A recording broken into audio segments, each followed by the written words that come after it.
John 10 and 16. King Shalmaneser and the 10 lost tribes. When they give all the honor, glory, and praises to Yahawah, Bahashem, YAHAWASHI, Bahashem, RAWACHAA, QADASH, double on some elders at Great Millstone who rule well, sing the honor to the elect. Peace and blessings be to all the saints for men, women, and children, do consist of the 1/3, and to the confusion of faces in the four corners of the earth, Shalom.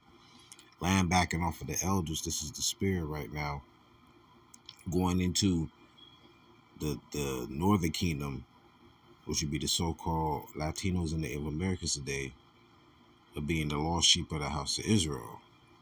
Now, John 10 and 6 goes on to say, and other sheep I have, which are not of this fold, them also I must bring, and they shall hear my voice, and there shall be one fold and one shepherd. It's not talking about bringing in heathens who will be Gentiles. No. Before King, well, not before. Well, yeah, but King Solomon passed, the kingdom was rent in two. Jeroboam and Rehoboam. Now, what happened was, going back during the time, like the elder apostle Gabar said, you must know the history or to know the mystery. All right, the Lord had it to where the northern kingdom was put out of his sight. Let's get to it.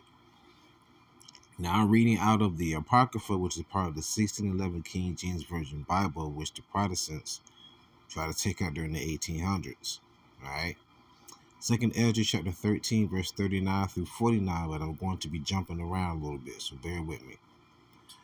And whereas thou sawest that he gathered another peaceable multitude unto him, those are the 10 tribes which are carried away prisoners out of their own land in the time of Hosea the king, whom Shalmaneser the king of Assyria led away captive. He carried them over the waters, and so came they into another land. Okay, so think about that. They came to another land over the waters. Look at what Assyria is on the ancient map, pretty much where you will see modern day Israel today, right? The Middle East. It took a boat from there all the way to the known Americas today. All right, we don't get to it though. But listen to this. This is the account of what was spoken of in Esdras, written of in 2 Kings, the 17th chapter. I'm going to jump around, as you can see on the screen. 2 Kings chapter 17, verse 1 through 3, verse 15 through 18, verse 22 through 23. We're going to get straight to the point. Let's go. In the 12th year of Ahaz, king of Judah, all right, that's the southern kingdom. Southern kingdom consists of Judah, Benjamin, and Levi. The northern kingdom consists of all the other tribes. Began Hosea, the son of Elah, to reign in Samaria over Israel 9 years. And he did that which was evil in the sight of Yahawah, but not as the kings of Israel that were before him. When you read in the scripture, you got to have context. When you see Israel, sometimes it does not mean all of Israel. Sometimes when you read and it says Israel, it could just be referring to the northern kingdom. And the southern kingdom could be referred to as Judah. Okay? We'll find that out later on today. Verse 3, against him came up Shalmaneser, king of Assyria, and Hosea became his servant and gave him presents. Verse 15, and they rejected his statutes and his covenant that he made with their fathers, and his testimonies which he testified against them. And they followed vanity and became vain, and went after the heathen that were round about them, concerning whom the Lord had charged them, that they should not do like them. So what happened was the northern kingdom was going absolutely off. Absolutely. Pay attention. Verse 16. And they left all the commandments of the Lord their God, YAHAWAH, and made the molten images, even 2 calves, and made a grove, and worshiped all the hosts of heaven, and served Baal. Those two calves sound familiar, right? When we came out of Egypt at the bottom of Mount Sinai, where Moses was at the top. Hmm. 2 Kings 6:17 and verse 17. And they caused their sons and their daughters to pass through the fire that sacrificed, and used divination and enchantments, and sold themselves to do evil. That's heavy. In the sight of Yahweh, to provoke him to anger. So they deliberately was doing all this in the sight of the Lord, right? Okay, verse 18. Therefore Yahweh was very angry with Israel, and removed them out of his sight. There was none left but the tribe of Judah only. So you get that? So the lost sheep, the 10 lost tribes of Israel was cast off. Only Judah was left. Hence, Judah, Benjamin, and Levi. Now let's go back during the time of the Messiah, YAHAWASHI, who in the world English called Jesus. What main tribes was there during the time? Judah, which is the tribe the Lord sprang from. Benjamin, the tribe that Paul sprang from. And you also had Levi, which would be the priests. And hence, the priests were the ones who had the law. And now you sense the irony on how Paul was a Benjaminite, not a Levite by tribe, but still was a scribe of the letter, right? Hence, we shall be a royal priesthood, all nations of the tribe of Israel. Or shall I say all tribes of the nation of Israel. Slacking. We all shall be priests. But let's get back. Second Kings chapter 17, verse 22. For the children of Israel walked in all the sins of Jeroboam, which he did.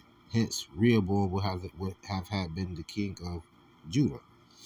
They departed not from them until the Lord removed Israel out of his sight, as he has said by all his servants the prophets. So was Israel carried away out of their own land to Assyria until this day. That's why you hear Elder Apostle Tahar say sometimes that America is also Assyria, because that's where the northern kingdom went to. Now, jumping back into 2nd Ezra chapter 13, verse 41. But they took this counsel among themselves, that they would leave the multitude of the heathen and go forth into a further country where never mankind dwelt. But if you read, King Solomon did have ships from Tarshish. I think that was sailed or guided by Haman. I forgot. I believe he was a Hamite. And they used to go back and forth there and get peacocks and things of that nature. Okay? In gold, if I'm not mistaken. Nonetheless, let's get back to it. Verse 42. That they there might keep their statutes, which they never kept in their own land. And they entered into Euphrates by the narrow places of the river. Pay attention to this, y'all. Okay? Pay attention to this. For the Most High then shewed signs for them, and held still the flood till they were passed over. So if you will look at the screen, you will see where you see the Euphrates, right? And it speaks about the Lord held the flood till they were passed over. What's that flood? That flood goes back to the Good Hope, the Cape of Good Hope, and the Cape of Gulhas. Now there's a warm current coming from the Indian Ocean, if I'm not mistaken, a warm current coming from the Indian Ocean, and then you have a cold current flowing from the Atlantic Ocean. And looking at the nature of the congruency of the currents, right? And the congruency of the current, it will cause rough waves at the bottom of South Africa. Hence, some of the world's best surfers go down there to catch waves. So that was the flood that the Lord was holding over for us to pass, well, the Northern Kingdom, of course, for the Northern Kingdom to pass through. Okay? Now pay attention. Second Esdras 13:44. For the Most High didn't shoot signs for them, and held still the flood till they were passed over. For through that country there was a great way to go, namely of a year and a half, and the same region is called Arsareth. So a year and a half it would have taken to sail from the Euphrates, going down to the Horn, the bottom of Africa, and then going over into the Americas today, right? Also, in addition, the word Arsareth, go back to the Hebrew word aratazah, which means earth, all right, or new country, right? Verse 46.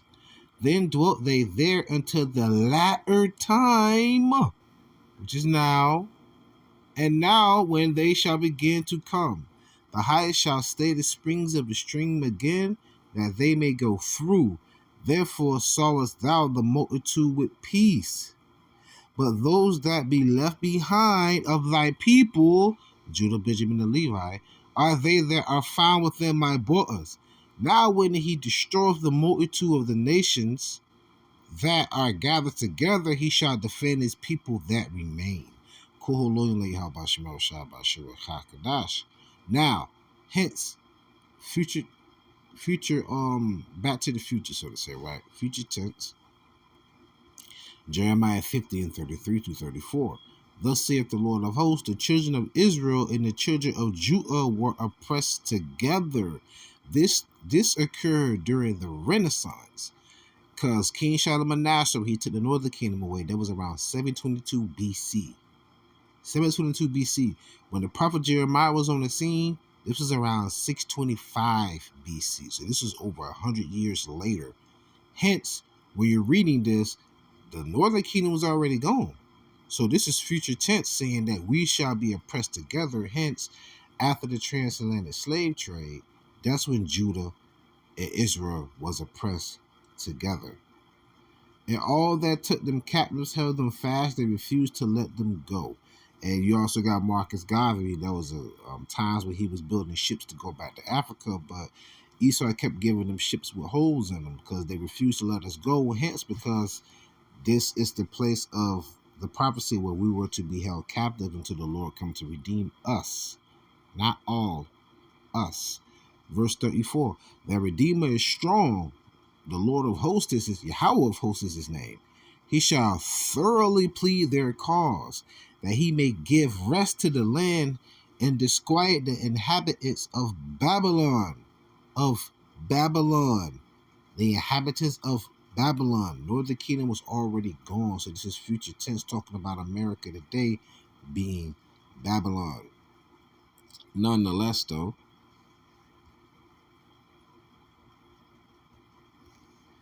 I want to close out with Hosea chapter 1 verse 10. Yet the number of the children of Israel shall be as the sand of the sea, which cannot be measured nor numbered. And it shall come to pass that in the place where it was said unto them, ye are not my people, there it shall be said unto them, ye are the sons of the living God. And the purpose of this video is to prove and show that the 10 lost tribes of Israel, dating back from 722 BC, would be the so-called Latinos and Native Americans today.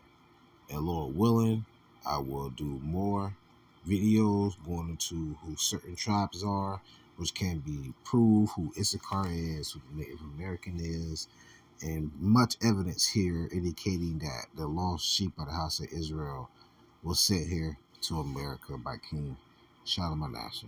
So with that being said, peace, edify and fed, stay in the spirit, don't fear it, just endure it. Ask for forgiveness, pray without ceasing, stay humble, remain diligent, point at Allah, walk for the ball, shalom.